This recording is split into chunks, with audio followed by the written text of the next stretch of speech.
حضرت توکل شاہ امبالوی رحمۃ اللہ تعالی علیہ کی ذات گرامی اب کھانا کھانے لگے تو آپ نے سنگی کو بلایا اور بلا کے فرمایا ادھر آؤ بیٹھ جاؤ، اس کھانے پہ فاتحہ پڑھی؟ عرض کی حضور فاتحہ پڑھی۔ تو آپ جوش میں فرمانے لگے ہاں تجھے مبارک ہو مقبول ہو گئی، تجھے مبارک ہو مقبول ہو گئی۔ عرض کی حضور اللہ کا کرم ہے، مہربانی ہے۔ فرمایا کہ جب یہ کھانا آیا میں کھانے لگا تو فرمایا کہ ایسے لگا کہ یہ نور بن کر اٹھا ہے، اوپر گیا ہے اور پھر نور بن کے نیچے آیا ہے۔ تو فرمایا میں نے اندازہ لگایا کہ اس پہ فاتحہ پڑھی گئی۔ تو جس کھانے پر بھی فاتحہ پڑھی گئی ہو وہ دوسرے کھانوں سے ممتاز ہو جاتا ہے۔ اس لیے صوفیاء نے جو لنگر کا سلسلہ یا جو نظام یا جو برکت، وہ سارا کا سارا سلسلہ ان جہتوں کی وجہ سے اور ان وجوہات کی بنا پر ہے۔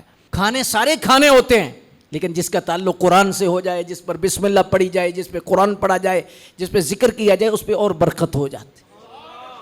ایسا نہیں ہے کہ یہ کوئی کھانے کا ذریعہ ہے، کھلانے کا ذریعہ ہے یا کوئی اس طرح کا سلسلہ ہے، ایسی بات نہیں ہے، یہ حقیقت بات ہے۔